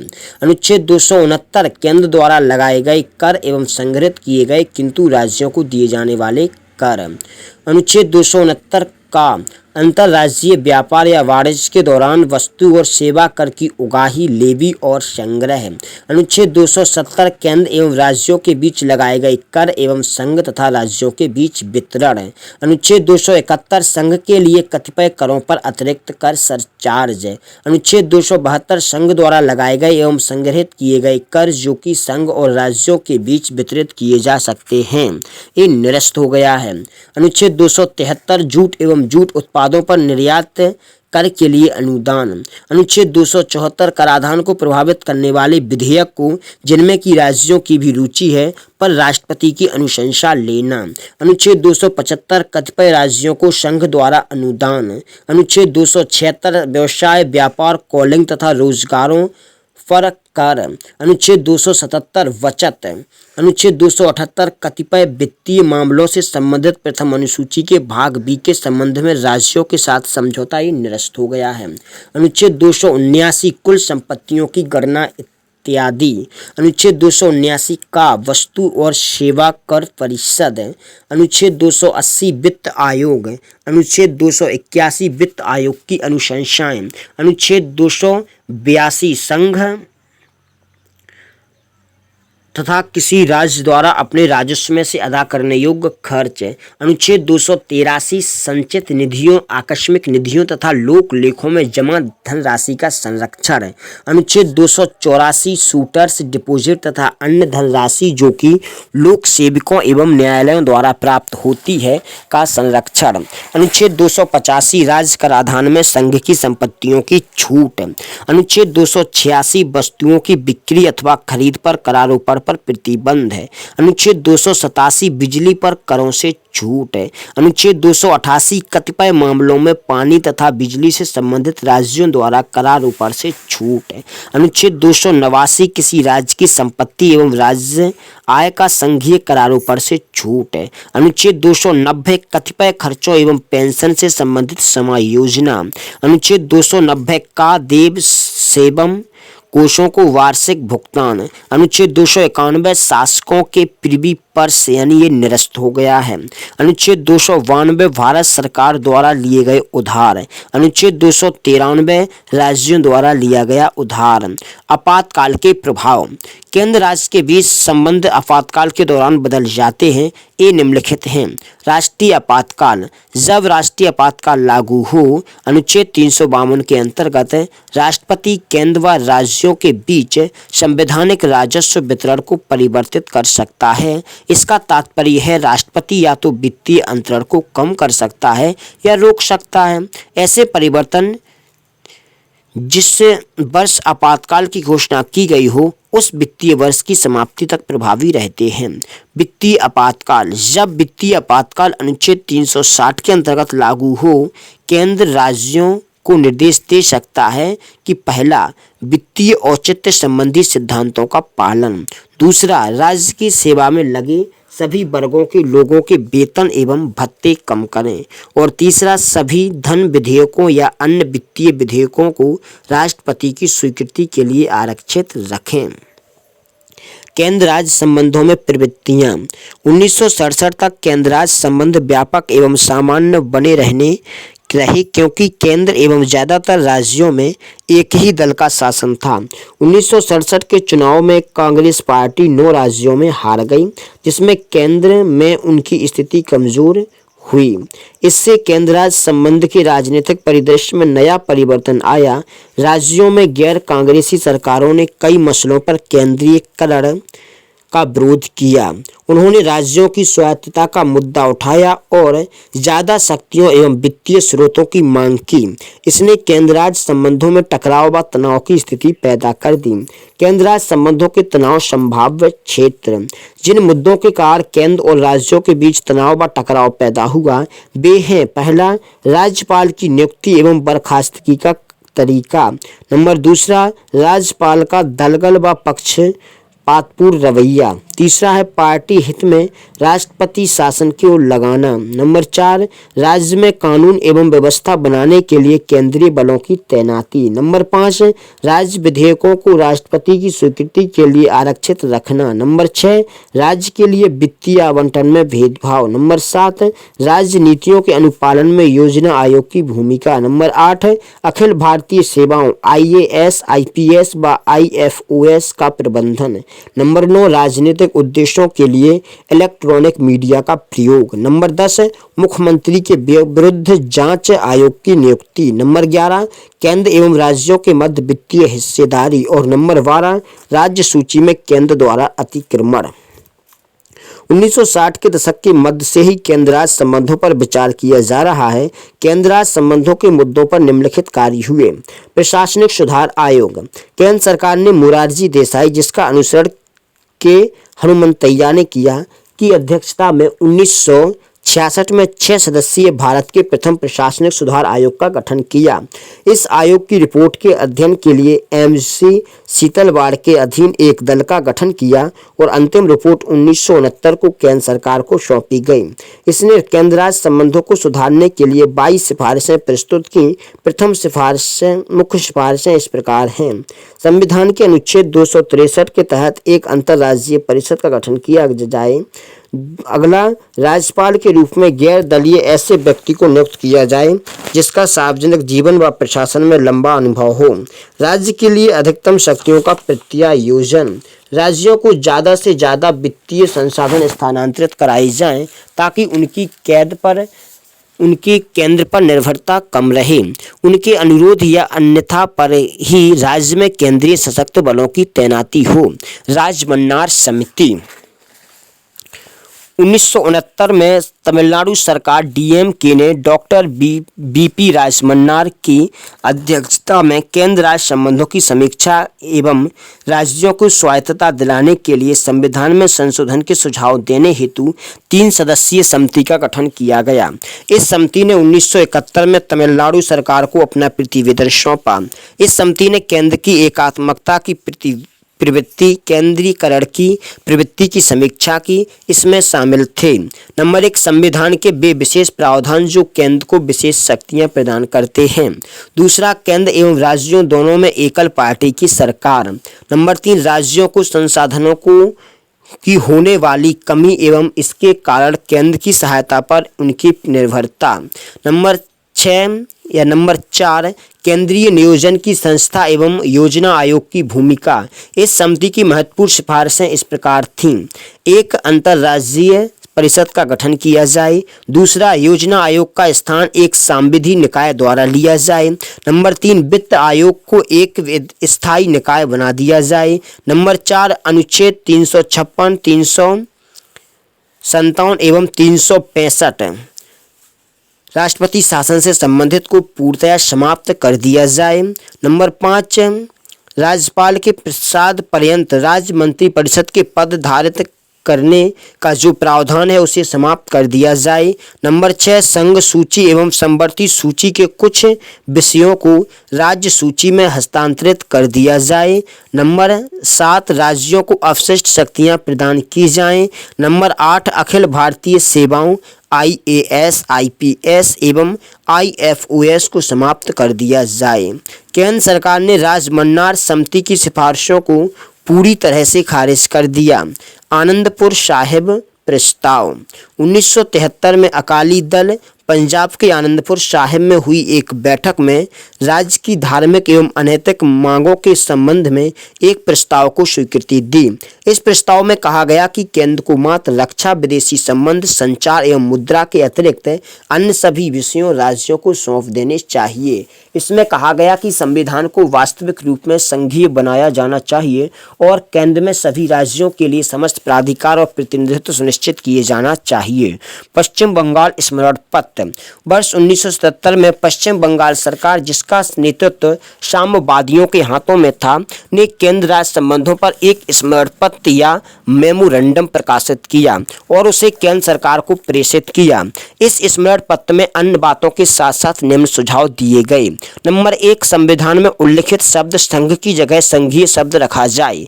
नंबर 2 केंद्र सरकार का कार्यक्षेत्र रक्षा, विदेशी मामले, संचार एवं आर्थिक समन्वय तक ही सीमित रहना चाहिए। नंबर 3 अन्य सभी मामलों पर राज्यों को शक्ति दी जाए। नंबर 4 अनुच्छेद 356, 357 व 360 राष्ट्रपति शासन से संबंधित को पूर्णतः समाप्त कर दिया जाए। अनुच्छेद नंबर 5 नए राज्यों के निर्माण एवं वर्तमान राज्यों के पुनर्गठन में राज्यों की सहमति अनिवार्य बनाई जाए। नंबर 6 केंद्र द्वारा प्राप्त समस्त राजस्व का 75% हिस्सा राज्यों को दिया जाए। नंबर 7 राज्यसभा को लोकसभा के बराबर शक्तियां प्रदान की जाएं। नंबर 8 केवल केंद्र एवं राज्य सेवाएं होनी चाहिए तथा अखिल भारतीय सेवाओं को पूर्णतः समाप्त कर दिया जाना चाहिए। केंद्र सरकार ने इस ज्ञापन में की गई मांगों को स्वीकार नहीं किया। सरकारिया आयोग 1983 में केंद्र सरकार ने उच्चतम न्यायालय के सेवानिवृत्त न्यायाधीश RS सरकारिया की अध्यक्षता में केंद्र राज्य संबंधों पर 3 सदस्यीय आयोग का गठन किया गया। आयोग से कहा गया कि वह केंद्र और राज्य सरकार के बीच सभी व्यवस्थाओं या कार्य पद्धतियों का परीक्षण करे और इस संबंध में उचित परिवर्तन व प्रामाणिक सिफारिश प्रदान करे। इसे अपने काम को पूरा करने के लिए 1 वर्ष का समय दिया गया, तथापि इसका कार्यकाल 4 बार बढ़ाना पड़ा। इसने अपनी रिपोर्ट 1988 ईस्वी में सौंप दी। आयोग ढांचागत परिवर्तन के पक्ष में नहीं था। इसने महसूस किया कि मूल रूप से संवैधानिक व्यवस्था और सिद्धांत रूप से मूल संस्थापक संरचना ठीक है, लेकिन इसने इस बात पर बल दिया कि प्रचारणात्मक एवं कार्यात्मक स्तर पर परिवर्तन हो। इसने महसूस किया कि स्थायी संस्था मामले में मुकाबले में संघीयता सहयोगी क्रिया के लिए ज़्यादा क्रियात्मक व्यवस्था है। इसने इस मांग को पूर्णतः खारिज कर दिया कि केंद्र की शक्तियों में कटौती हो, बल्कि इसने स्पष्ट किया कि राष्ट्रीय एकता एवं अखंडता के लिए मजबूत केंद्र का होना आवश्यक है, जिसे विखंडनीय प्रवृत्तियों द्वारा चुनौती दी जा सकती है। हालांकि इसके सशक्त केंद्र का मतलब यह नहीं बताया कि शक्तियों का केंद्रीकरण हो। इसने यह भी पाया कि केंद्र में शक्तियों के अधिक संकेंद्रण से निर्णय लेने का दबाव रहता, जबकि राज्य निर्णय विहीन रहते हैं। आयोग ने केंद्र राज्य संबंधों की सुधार की दिशा में 247 सिफारिशें प्रस्तुत की, जिनमें से महत्वपूर्ण सिफारिशें इस प्रकार हैं। नंबर 1, एक स्थायी अंतर्राज्यीय परिषद हो, जिसे अंतर सरकारी परिषद कहा जाना चाहिए। इसकी स्थापना अनुच्छेद 263 के तहत होनी चाहिए। नंबर 2, अनुच्छेद 356 राष्ट्रपति शासन को बहुत संभल कर इस्तेमाल किया जाए। इसका तभी से इस्तेमाल हो जब सभी उपलब्ध विकल्प समाप्त हो जाएं। नंबर 3, अखिल भारतीय सेवाओं के संस्थान को और अधिक मजबूत बनाना चाहिए और ऐसी ही कुछ सेवाओं का निर्माण किया जाना चाहिए। नंबर 4, कराधान भारत की शक्ति संसद में ही निहित रहनी चाहिए, जबकि अन्य शक्तियों को समवर्ती सूची में शामिल किया जाना चाहिए। नंबर 5, जब राष्ट्रपति राज्य के किसी विधेयक को स्वीकृति के लिए आरक्षित करे तो इसका कारण राज्य सरकार को बताया जाना चाहिए। नंबर 6, राष्ट्रीय विकास परिषद NDC का नाम बदलकर इसे राष्ट्रीय आर्थिक एवं विकास सलाहकार NEDC किया जाना चाहिए। नंबर 7, क्षेत्रीय परिषदें बनानी चाहिए और इन्हें संघीयता के मामले में प्रोत्साहन करना चाहिए। नंबर 8, केंद्र को बिना राज्य की स्वीकृति के सैन्य बलों की तैनाती की शक्ति प्राप्त होनी चाहिए, यहां तक कि अन्य राज्यों की सहमति के बिना भी किया जा सकता है, तथापि यह वांछनीय है कि राज्यों से परामर्श किया जाए। नंबर 9, समवर्ती सूची के विषयों पर कानून बनाने से पहले केंद्र को राज्य से परामर्श करना चाहिए। नंबर 10, राज्य की नियुक्ति पर मुख्यमंत्री की सलाह की व्यवस्था को स्वयं संविधान में निर्दिष्ट किया जाना चाहिए। नंबर 11, निगम कर की कुल प्राप्तियों को राज्यों के साथ निश्चित सीमा में बांटा जाना चाहिए। नंबर 12, राज्यपाल विधानसभा में बहुमत की स्थिति पर सरकार को भंग नहीं कर सकता है। नंबर 13, राज्यपाल के 5 वर्ष के कार्यकाल को बिना ठोस कारणों के अतिरिक्त बाधित नहीं किया जाना चाहिए। नंबर 14, बिना संसद की मांग के किसी राज्य मंत्री के खिलाफ जांच आयोग नहीं बैठाना चाहिए। नंबर 15, केंद्र द्वारा आयकर पर अधिभार उगाही नहीं करनी चाहिए, सिवाय विशेष उद्देश्य और सीमित समय के लिए। नंबर 16, योजना आयोग और वित्त आयोग के बीच कार्यों का वर्तमान बंटवारा उचित एवं निरंतर होना चाहिए। नंबर 17, त्रिभाषा फॉर्मूला समान रूप से लागू करने की इस दिशा में कदम उठाना चाहिए। नंबर 18, रेडियो एवं टेलीविजन के लिए स्वायत्तता नहीं होनी चाहिए, लेकिन इनमें कार्यों का विकेंद्रीकरण किया जाना होना चाहिए। नंबर 19, राज्यों के पुनर्गठन पर राज्यसभा की भूमिका एवं केंद्र की शक्ति में परिवर्तन नहीं होने चाहिए। नंबर 20, भाषागत अल्पसंख्यकों के लिए कमिश्नरी प्रारंभ करना चाहिए। केंद्र सरकार सहकारिता आयोग की 180 यानी 247 में से सिफारिशों को लागू कर चुकी है। इनमें सबसे महत्वपूर्ण 1990 में केंद्र राज्य परिषद का गठन है।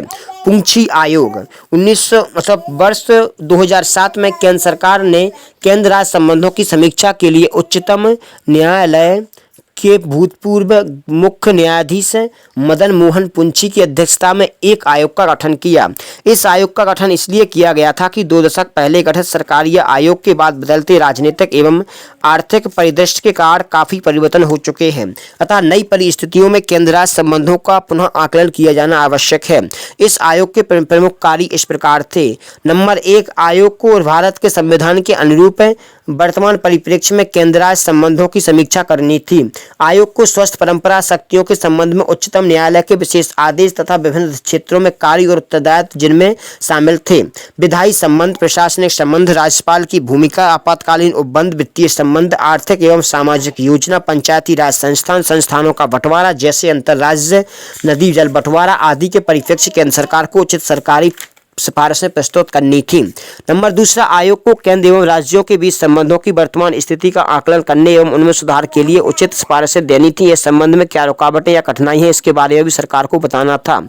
आयोग को यह देखना था कि पिछले वर्षों में देश में विशेष रूप से पिछले 2 दशकों में एक एवं संविधान की मंशा के अनुरूप सामाजिक एवं आर्थिक विकास की क्या स्थिति रही है तथा इसे तीव्र करने के लिए क्या किया जाना चाहिए। इन सिफारिशों में आयोग को यह भी बताना था कि राष्ट्र की एकता और अखंडता को अक्षुण्ण रखते हुए लोगों के कल्याण हेतु अच्छे शासन को सुनिश्चित करने हेतु नई चुनौतियों का किस प्रकार सामना किया जाए और नई सहस्त्राब्दी के प्रारंभिक दशकों में गरीबी और असाक्षरता उन्मूलन द्वारा भावी परिस्थितियों के अनुरूप सतत और तीव्र आर्थिक वृद्धि कैसे प्राप्त की जाए।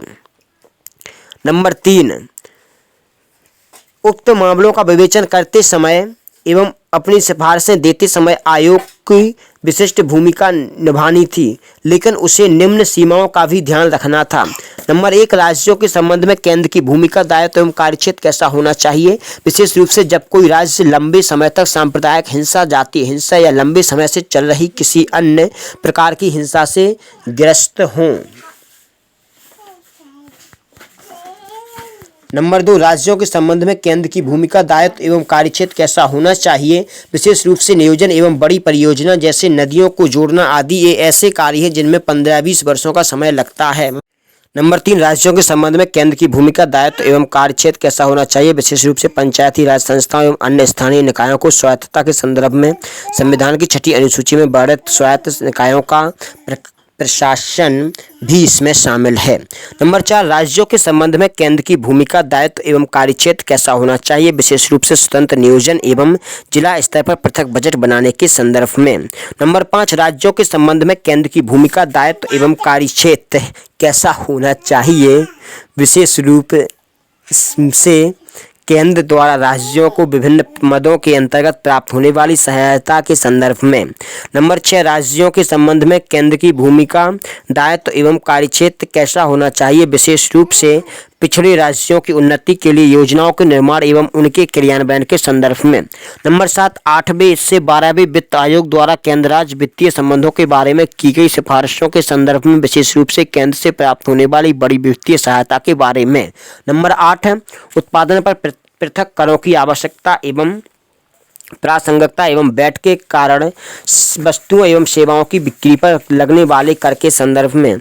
नंबर 9, एक एकीकृत एवं लक्षित घरेलू बाजार बनाने के लिए अंतर्राज्यीय व्यापार के गठन एवं सरकारी आयोग की रिपोर्ट के अध्याय 18 में इस संबंध की गई सिफारिशों के संदर्भ में।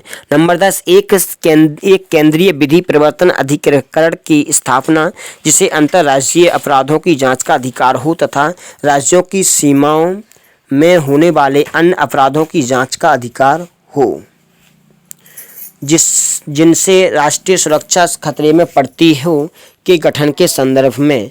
नंबर 11, अनुच्छेद 355 के अंतर्गत आवश्यकता पड़ने पर सौप्रियता से राज्यों में नियोजित किए जाने वाले अर्धसैनिक बलों की उपयोगिता के संदर्भ में। आयोग ने अप्रैल 2010 में अपनी रिपोर्ट सरकार को सौंपी। कुल 1456 पृष्ठों की इस रिपोर्ट को 7 खंडों में अंतिम रूप देने में आयोग की सरकारी आयोग की रिपोर्ट, संविधान संचालन की समीक्षा के लिए गठित आयोग NCRWC की रिपोर्ट तथा द्वितीय प्रशासनिक सुधार की रिपोर्ट में बहुत मदद मिली। हालांकि अनेक क्षेत्रों में आयोग की रिपोर्ट सरकारी आयोग की अनुशंसाओं से मेल नहीं खाती थी। आयोग अपने विचारार्थ विषय के अंतर्गत उठाए गए मुद्दों की गहराई से जांच करने तथा संबंधित सभी पक्षों की सांगोपांग समीक्षा के उपरांत इस निष्कर्ष पर पहुंचा कि सहकारी संघवाद, कोऑपरेशन, फेडरलिज्म भारत की एकता, अखंडता और भविष्य के उसमें सामाजिक एवं आर्थिक विकास के लिए अपरिहार्य है। इस प्रकार सहकारी संघवाद का सिद्धांत भारतीय राजनीति एवं शासन व्यवस्था के लिए एक व्यवहारिक मार्गदर्शक का कार्य करता है। कुल मिलाकर आयोग ने 310 अनुशंसाएं दी, जिनमें से कुछ केंद्र राज्य संबंधों का भी स्पर्श करती हैं। कुछ प्रमुख अनुशंसाएं निम्नलिखित हैं। नंबर 1, सूची 3 में वर्णित विषयों पर बने कानूनों के प्रभावी कार्यान्वयन के लिए यह आवश्यक है कि समवर्ती सूची के अंतर्गत आने वाले विषयों पर संसद में विधायें प्रस्तुत करने से पहले केंद्र और राज्यों के बीच व्यापक सहमति बने। नंबर 2, राज्यों को सुपुर्द किए गए मामलों पर केंद्र को संसदीय सर्वोच्चता स्थापित करने में अधिकतम संयम बरतना चाहिए। राज्य सूची और समवर्ती सूची को हस्तांतरित विषयों के मामले में राज्यों के प्रति लचीला रुख अपनाना चाहिए। केंद्र राज्य संबंधों की पूंजी है। नंबर 3, केंद्र को समवर्ती सूची के विषयों तथा परस्पर व्यापी क्षेत्राधिकारों के संबंध में सिर्फ उन्हीं विषयों को हाथ में लेना चाहिए जो कि राष्ट्र हित में नीतियों की समरूपता के लिए नितांत आवश्यक है। नंबर 4, समवर्ती अथवा परस्पर व्यापी क्षेत्राधिकार से संबंधित मामलों के प्रबंधन के लिए अंतर राज्य परिषद को सतत अंकेक्षण की भूमिका में रहना चाहिए। नंबर 5, राष्ट्रपति द्वारा विधेयक लौटा दिए जाने की स्थिति में राज्य विधायिका के कार्य करने के लिए अनुच्छेद 201 में निर्धारित 6 माह की अवधि को राष्ट्रपति के लिए भी राज्य विधेयक पर सहमति देने अथवा रोकने के संबंध में निश्चय करने के लिए प्रयोज्य बनाया जा सकता है। नंबर 6, संसद को सूची 1 की प्रविष्टि 14 से संबंधित विषय समझौता करना था इसे संसदीय अधिनियम द्वारा लागू करना पर कानून बनाना चाहिए जिससे कि संलग्न पद्धतियों की प्रणालीबद्ध किया जा सके। इस बारे में शांति का उपयोग स्वाभाविक रूप से विधायी एवं कार्यकारी शक्तियों की संघीय संरचना को देखते हुए निर्बाध नहीं हो सकते। नंबर 7, संधियों एवं समझौतों के फलस्वरूप वित्तीय जिम्मेदारियों तथा राज्य की वित्तीय स्थिति पर इनके प्रभावों का ध्यान समय समय पर गठित किए जाने वाले वित्तीय आयोगों को रखना चाहिए। नंबर 8, राज्यपालों का चयन करते समय केंद्र सरकार को सरकारी आयोग द्वारा अनुशंसित निम्नलिखित दिशा निर्देशों का सख्ती से पालन करना चाहिए। नंबर 1, उसे जीवन के किसी क्षेत्र में अग्रगण्य होना चाहिए। नंबर 2, उसे राज्य के बाहर का व्यक्ति होना चाहिए। नंबर 3, उसे एक असंबद्ध व्यक्ति होना चाहिए जो कि राज्य की स्थानीय राजनीति से नज़दीकी तौर पर ना जुड़ा हो। नंबर 4, ऐसा व्यक्ति होना चाहिए जिसकी राजनीति में सामान्यतः बड़ी भूमिका न रही हो, विशेषकर हाल के अतीत में। नंबर 9, राज्यपालों के लिए 5 साल का कार्यकाल निर्धारित होना चाहिए और उनकी पदच्युति केंद्र सरकार की इच्छा भर से नहीं होनी चाहिए। नंबर 10, राष्ट्रपति को महाभियोग द्वारा हटाने की जो भी प्रक्रिया है आवश्यक परिवर्तन सहित वही प्रक्रिया राज्यपाल को महाभियोग द्वारा हटाने में प्रयुक्त होनी चाहिए। नंबर 11, अनुच्छेद 163 राज्यपाल को ऐसा विवेकाधिकार प्रदान नहीं करता कि वह मंत्रिपरिषद के विरुद्ध अथवा उसकी सलाह के बिना कार्य करे। वास्तव में विवेकाधिकार के उपयोग का दायरा सीमित है और इस सीमित दायरे में भी राज्यपाल का कार्य एक पक्षीय अथवा अवास्तविक नहीं दिखना चाहिए। उनका कार्य विवेक द्वारा निर्देशित, नेक नियति, ईमानदारी द्वारा प्रेरित तथा सतर्कता द्वारा संतुलित होना चाहिए। नंबर 12, किसी राज्य की विधानसभा द्वारा पारित विधेयक के संबंध में राज्यपाल को इस बारे में 6 माह के अंदर निर्णय लेना चाहिए कि वह इस पर सहमति दे अथवा राष्ट्रपति के विचारार्थ इसे सुरक्षित रखे। नंबर 13, जहां त्रिशंकु विधानसभा बनने की स्थिति में मुख्यमंत्री की नियुक्ति में राज्यपाल की भूमिका का प्रश्न है, यह आवश्यक है कि इस बारे में संवैधानिक परंपराओं का पालन करते हुए स्पष्ट दिशा निर्देश बनाए जाएं। ये दिशा निर्देश निम्नलिखित हो सकते हैं। नंबर 1, विधानसभा में जिस दल या दलों के समूह को सबसे अधिक समर्थन प्राप्त है उसे सरकार बनाने के लिए आमंत्रित करना चाहिए। नंबर 2, चुनाव पूर्व गठबंधन की स्थिति में इस गठबंधन को एक दल मानना चाहिए और यदि उसे बहुमत प्राप्त होता है तो गठबंधन के नेता को राज्यपाल द्वारा सरकार बनाने के लिए आमंत्रित करना चाहिए। यदि किसी दल अथवा चुनाव पूर्व गठबंधन वाले समूह को स्पष्ट बहुमत नहीं प्राप्त होता है तो राज्यपाल को मुख्यमंत्री का चयन निम्नलिखित प्राथमिकता चरण में करना चाहिए। चुनाव पूर्व गठबंधन वाले दलों का समूह जिसके पास सबसे बड़ी संख्या है, खा वह सबसे बड़ा एकल दल जो दूसरों के समर्थन से सरकार बनाने का दावा कर रहा हो। गा, चुनाव पश्चात का गठबंधन जिससे सभी हिस्सेदार सरकार में शामिल होना चाहते हैं। नंबर घ, चुनाव पश्चात का गठबंधन जिसमें कुछ दल सरकार में शामिल होना चाहते हैं। नंबर 14, जहां तक कि किसी मुख्यमंत्री को हटाने का प्रश्न है, राज्यपाल को मुख्यमंत्री को अपना बहुमत सदन के पटल पर साबित करने के लिए बराबर कहते रहना चाहिए और इसके लिए एक समय सीमा निर्धारित करनी चाहिए। नंबर 15, राज्यपाल को मंत्रिपरिषद की सलाह के खिलाफ जाकर किसी राज्य मंत्री पर अभियोग दर्ज करने की सहमति देने का अधिकार होना चाहिए, यदि मंत्रिमंडल का निर्णय राज्यपाल की दृष्टि से उपलब्ध सामग्री को देखते हुए पूर्वाग्रह से प्रेरित प्रतीत होता है। नंबर 16, राज्यपालों को विश्वविद्यालयों के कुलपति के रूप में कार्य करने तथा अन्य वैधानिक पद धारण करने की परंपरा का अंत होना चाहिए। उनकी भूमिका केवल संवैधानिक प्रावधानों तक सीमित होनी चाहिए। नंबर 17, जब किसी बाहरी आक्रमण अथवा आंतरिक अव्यवस्था के कारण राज्य प्रशासन पंगु हो जाता है और इससे राज्य का संवैधानिक तंत्र ठप पड़ जाता है, तब अनुच्छेद 355 के अंतर्गत संघ को अपने सर्वोपरि उत्तरदायित्वों के निर्वहन के तहत सभी उपलब्ध विकल्पों पर विचार करते हुए स्थिति को नियंत्रित करना चाहिए। साथ ही अनुच्छेद 356 के अंतर्गत प्रदत्त शक्तियों का उपयोग राज्य की संवैधानिक तंत्र की विफलता को दुरुस्त करने तक ही सीमित रहना चाहिए। नंबर 18, जहां तक संवैधानिक तंत्र की विफलता के मामले में अनुच्छेद 356 के अंतर्गत कार्यवाही करने का प्रश्न है, एसआर बोबई बनाम भारतीय संघ 1994 के मामले में सर्वोच्च न्यायालय द्वारा दिए गए निर्णय के आलोक में दिए गए नए दिशा निर्देश को शामिल करते हुए उपयुक्त संशोधन किए जाने की जरूरत है। इससे राज्यों के मामलों में संभावित संदेह एवं आशंका का निराकरण हो सकेगा, जिससे कि केंद्र राज्य संबंध को बेहतर बनाने में मदद मिलेगी। अब जबकि अनुच्छेद 352 तथा 356 के अंतर्गत आपातकाल लगाने के लिए शर्त बहुत सख्त कर दी गई है और इसे अंतिम उपाय के रूप में ही उपयोग किए जाने का प्रावधान है, और अनुच्छेद 355 के अंतर्गत राज्यों की सुरक्षा का दायित्व तो संघ का है और यह आवश्यक है कि केंद्र के हस्तक्षेप के संबंध में संवैधानिक एवं वैधानिक रूपरेखा बनाई जाए, लेकिन इसमें अनुच्छेद 352 एवं 356 के अंतर्गत अत्यंतिक कदम उठाने की अनिवार्यता न हो। इस रूपरेखा फ्रेमवर्क को स्थानिक आपातकाल के रूप में उपयोग करने से यह सुनिश्चित किया जा सकता है कि राज्य सरकार काम करती रहे और विधानसभा को भंग करने की जरूरत नहीं पड़े, जबकि केंद्र सरकार इस संबंध में निर्दिष्ट तथा स्थानीय तौर पर प्रतिक्रिया करे। अनुच्छेद 355 संगठित 7वीं अनुसूची के अंतर्गत सूची 1 की प्रविष्टि 2A तथा सूची 2 की प्रविष्टि 1 के अंतर्गत स्थानीय आपातकाल लागू करने का पूरा औचित्य बनता है। नंबर 20, अंतरराज्य परिषद को अंतरराज्यीय एवं केंद्र राज्य मतभेदों को दूर करने का एक विश्वसनीय, शक्तिशाली तथा निष्पक्ष प्रणाली बनाने के लिए अनुच्छेद 263 में समुचित संशोधनों की आवश्यकता है।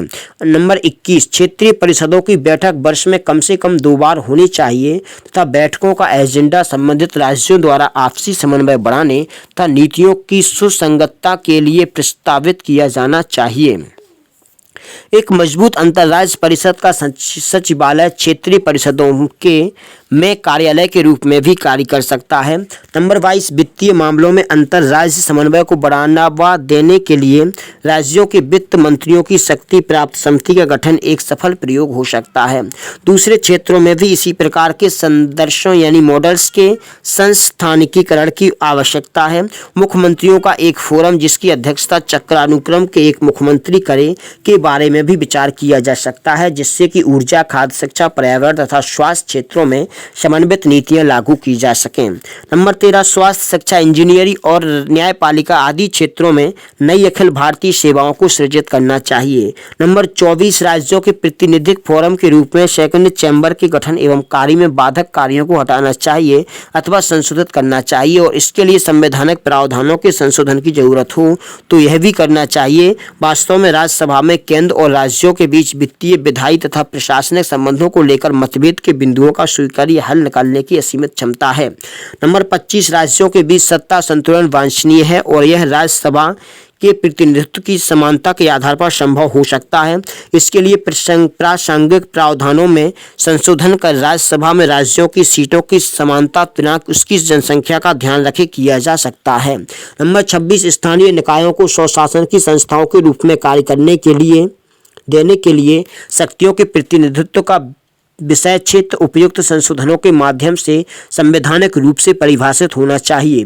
नंबर 27, भविष्य में सभी केंद्रीय विधायन जो राज्यों की संलग्नता की मांग करते हैं में लागत में साझेदारी की व्यवस्था होनी चाहिए, जैसा कि शिक्षा का अधिकार अधिनियम RTI में प्रावधानित है।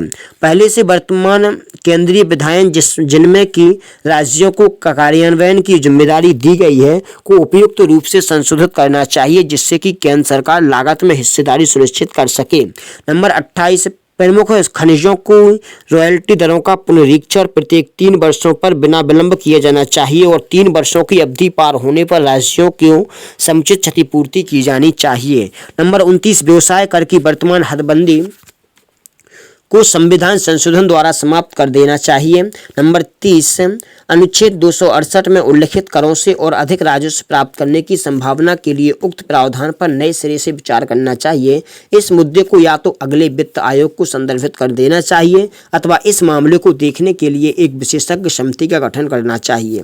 नंबर 31, अधिक उत्तरदायित्व लाने के लिए सभी